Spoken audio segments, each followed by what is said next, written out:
One D&D and the death of brick and mortar stores on this episode of Experience Points.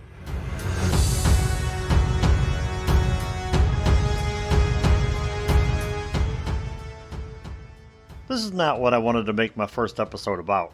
After all, there are a lot of YouTubers out there with massive followings covering it as I record this. But there's one aspect of One D&D that I want to cover, because it speaks to me on a very personal level. And that is, with One D&D focusing so heavily on virtual tabletops and virtual merchandise, what's it going to do to physical copies, and what's it going to do to your local game shop?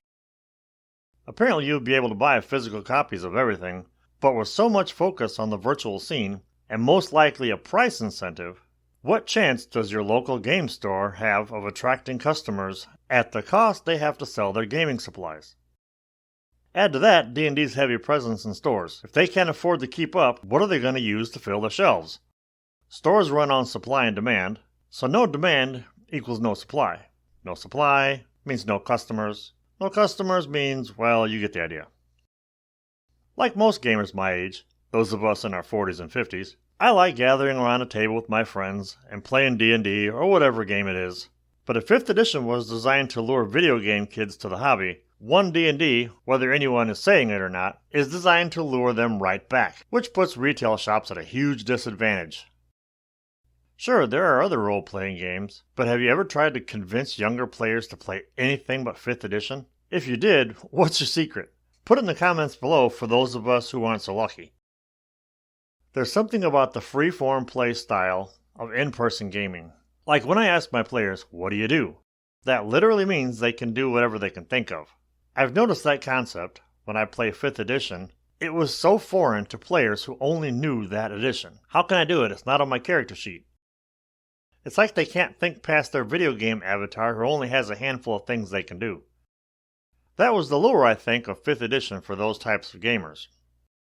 Now, I'm not here to bash 5th edition, new players, players who only play that edition, or anything. I've played it for a few years. I've even illustrated a 5e book, but I'm sure a lot of 5th edition players are going to head off to One D&D, and if that's what they want to do, cool. But there's a precedent for what I'm saying. Sort of.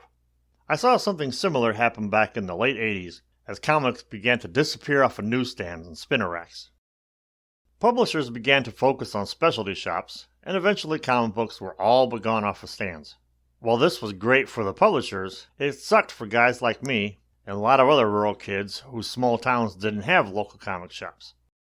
Then, after the collector's explosion of the 90s came to a crashing halt, a lot of those same shops folded from lack of interest, and comics really haven't recovered since.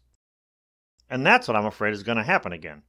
Wizards of the Coast and Hasbro saw a massive surge in sales in 2020, and I guess they figure that'll keep going. But eventually roller coasters have to come down, and when they come down, it's fast and hard. Personally, I love the popularity of D&D and role-playing games in general.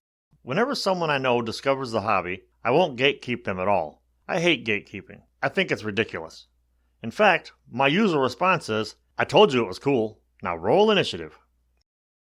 Now, D&D and role-playing games in general aren't going anywhere. D&D is almost as old as I am. I'm 54, by the way. It'll obviously outlive me. It'll most likely be around for my grandkids. I just worry about the impact One D&D will have on retailers. I guess it's because it's in my blood. My dad started a small business when I was a kid, and he's still going at it today. Without it, we probably would have starved. But, you know who isn't going to starve? Hasbro. But those are just my thoughts. What are yours? Leave a comment and let me know. Am I right, or am I full of beans? While you're at it, hit the like button, subscribe, and don't forget to hit the bell so you don't miss a single video.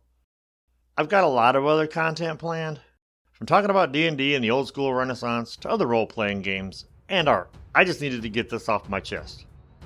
Give yourself some bonus experience points just for listening.